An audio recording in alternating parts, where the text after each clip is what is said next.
Bon, eh bien, salut à tous les amis, c'est Grodino, j'espère que vous allez bien. Et nous voici donc repartis pour une nouvelle vidéo des actus de la semaine. Comme vous pouvez le voir, la vidéo sort un jeudi, chose qui est un petit peu exceptionnelle puisque je suis en train de regarder quel serait le mieux pour moi comme pour vous en date de sortie de vidéo, en jour plutôt de sortie de vidéo dans la semaine. C'est pour ça qu'elle sort un jeudi. Donc ma foi, n'hésitez pas à me donner votre retour en commentaire. Et maintenant, on est parti. Bon, eh bien, je vous propose de commencer ces actus de la semaine avec un petit leak qui est apparu comme ça pour un Field Center et un tapis d'extension, puisque on parle bien évidemment des produits qui iront avec l'extension Héritage de la Destruction, qui est déjà sortie en OCG, elle est arrivée en OCG le 27 janvier, et elle sortira chez nous en TCG le 25 avril. Je vous affiche maintenant le playmat qui est juste incroyable, avec bien sûr le Field Center. Honnêtement, on va pas se mentir, hein, le playmat il en impose, il est quand même avec un beau dragon dessus. C'est voilà, pour une fois, je trouve qu'en vrai, je pense qu'en ce moment, Konami, niveau playmat, ils régalent un peu et ils font pas trop de bêtises. C'est vraiment plutôt joli ce qu'ils font. Donc ma foi, eh bien, ces deux items seront donc à récupérer dans vos décès respectifs lors des sneak peeks. On continue les amis toujours avec du leak puisque nous avons eu le leak des boosters de Bataille de légende Terminal Revenge qui sortiront chez nous le 20 juin. On savait qu'il allait y avoir à l'intérieur du support Ice Barrier, donc barrière de glace, Genex, Infernoid et Ritual Beast. On a maintenant le visuel des boosters, donc visuel qui est plutôt sympa avec des beaux dragons dessus. Honnêtement, les paquets sont plutôt jolis, hein, on va pas se mentir. En ce moment, enfin ça fait déjà un moment que Konami nous régale avec les dragons, mais là en ce moment ils y vont fort, hein, parce que franchement le visuel est très joli. Et on a également un leak sur les cartes dont on sera sûr de retrouver à l'intérieur. Donc je vous affiche également ces cartes-ci. On peut voir qu'il y a une ou deux petites cartes qui ont été reprint. Je pense notamment à la Lien Sky Striker qui, il me semble, à sa sortie, donc c'est Azalea, il me semble, qui à sa sortie coûtait un petit peu de sous.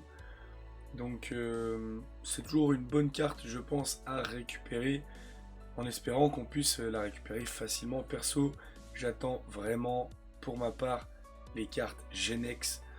Je me suis d'ailleurs préparé le deck en amont et j'espère pouvoir le jouer et avoir les cartes qu'il me faudra assez rapidement.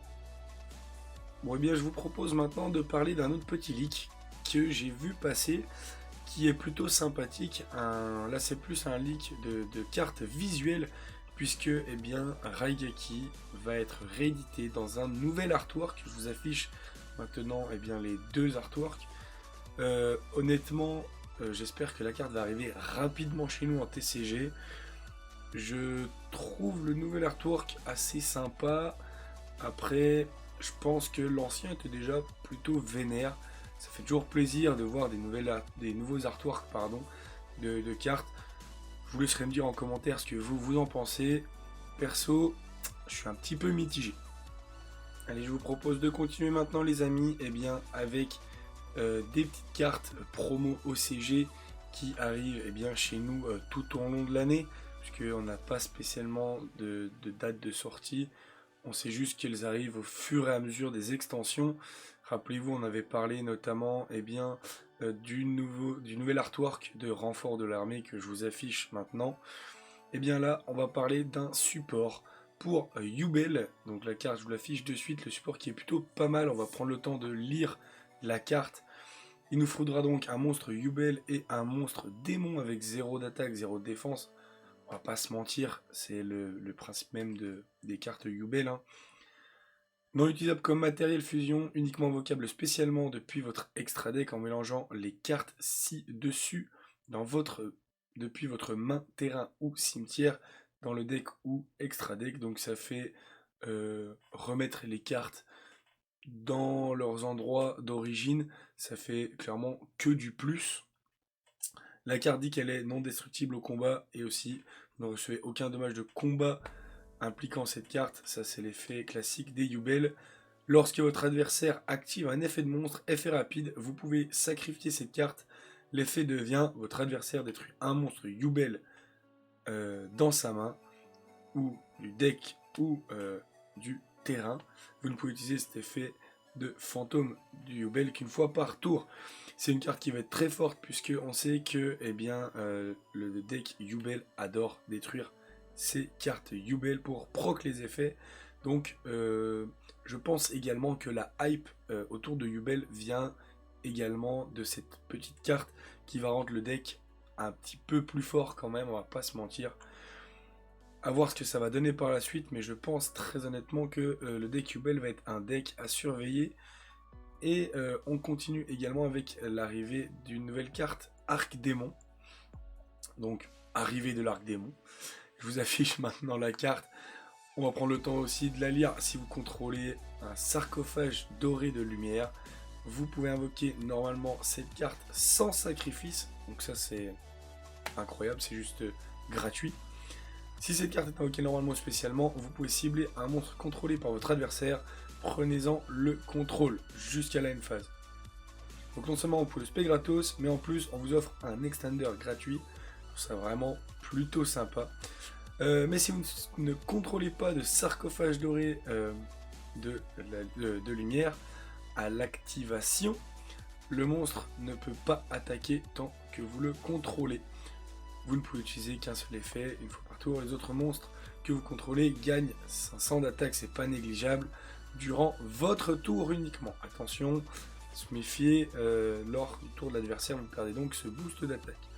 Mais honnêtement, eh bien pareil, hein, c'est une carte qui va devenir assez rigolote et qui va, je pense, être assez jouée puisque je la trouve aussi pas mal forte. Donc des petites cartes à surveiller.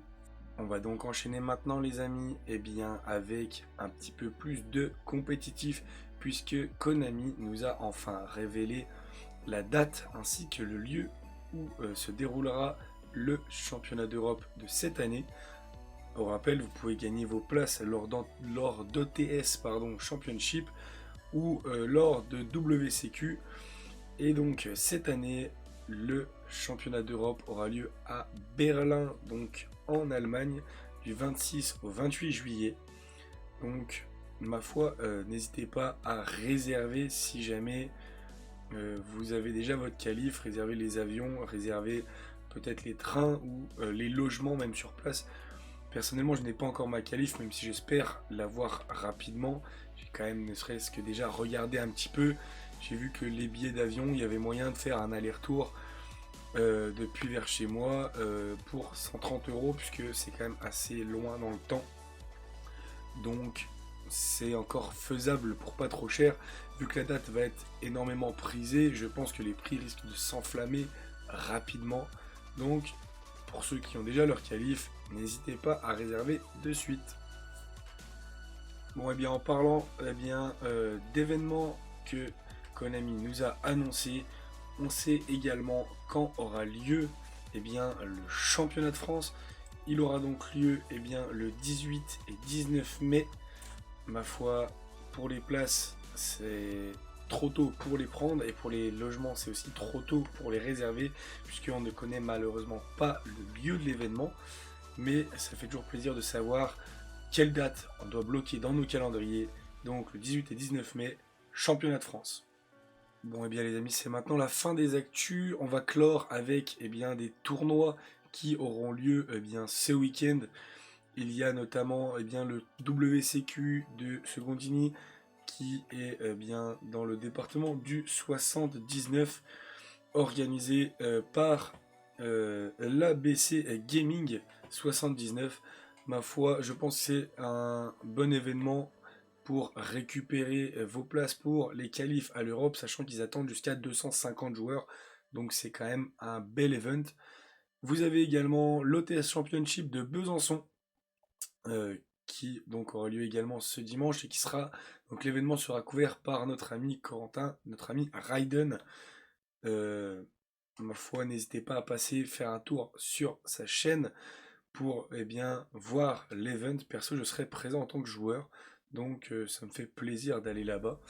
Et vous avez eu également le week-end dernier un petit event, donc un OTS Championship organisé par Cartageux. Pourquoi je vous en parle alors que c'était la semaine dernière? Eh bien simplement puisque notre champion d'assaut a réussi à lui avoir sa qualif à l'Europe.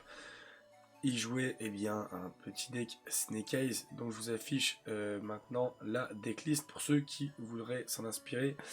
Il y avait lors de cet événement 47 joueurs, donc c'est plutôt sympa. Il y avait des gros joueurs qui étaient présents, je pense notamment à Stéphanie qui est un très bon joueur.